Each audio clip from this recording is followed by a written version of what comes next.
I came in late, but isn't the body primary? How can we sense anything without a physical body? There would be no sensations if we didn't have a body.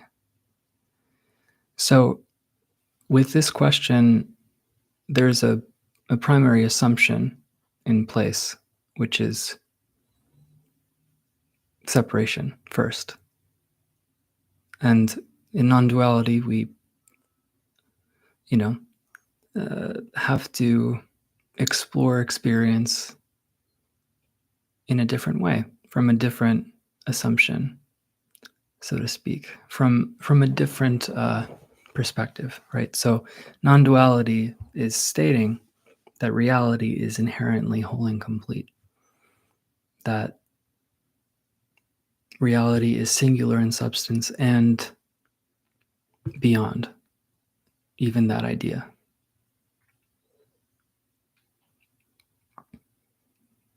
And so that's why, like I had been talking about with the previous questions, it's important to challenge our assumptions about what is in our experience and what is experiencing the experience. Non-duality is all about challenging assumption, challenging interpretations. So seeing, okay, so there's the assumption that the body is primary. Is that actually my experience?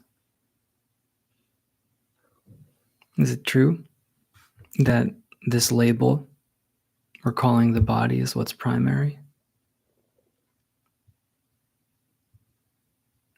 Is it really true that I could know anything without this sense of being first? You couldn't know the body without the sense of being. You couldn't even have the thought that there is a body without the sense of being first. And I'm not denying that the within certain pockets of day-to-day life that materialism and relativity has practical utility, right? If you go to an eye doctor, it's helpful to operate on the premise and use the framework of the different sections of the eye and the physics involved. But when it comes to our experience,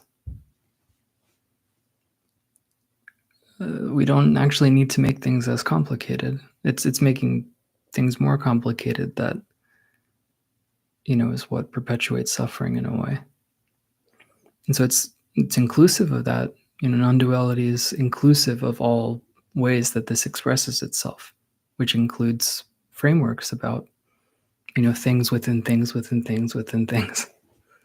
That's fine. There's nothing wrong with that.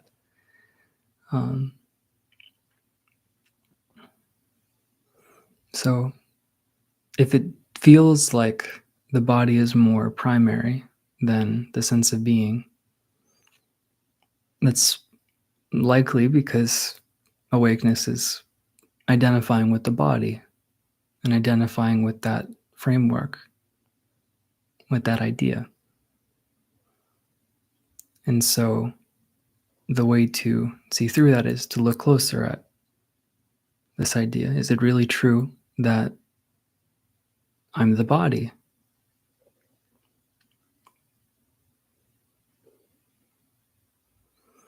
Even if there's a thought that arises that says yes, is it really true that that's my thought? Can I find the one that thought belongs to? Can I find the one that the body belongs to? Can I find the owner of experience? Is it actually there? Or is it just an assumption? Can I actually find the thinker to this thought? Or is that just another thought referring to this other thought about a thinker? We make this so complicated, and it doesn't need to be. With all these ideas, we're just waiting for something to happen. And nothing needs to happen. We just have to see that what we're assuming is here isn't. What we're assuming is going on isn't. It's like that Advaita Vedanta parable or metaphor of seeing a rope in a dimly lit alley and mistaking it for a snake. There's never a snake there. There's never, in truth, never even a rope either. But there's never a snake, right? So we may jump and be like, oh, wow, there's a snake. Run away. But it doesn't ever make the reality of a snake true, right? It doesn't mean there's actually a snake there. It just means that we believed that there was a snake. And so a belief in a snake is much different than there actually being a snake. In the same way, the belief in a body is much different than an actual body that's primary. Belief in separation is different than actual separation. And that's good news. It's a much easier endeavor to address. All we have to do is address the belief in separation rather than resolve the actual separation that's here.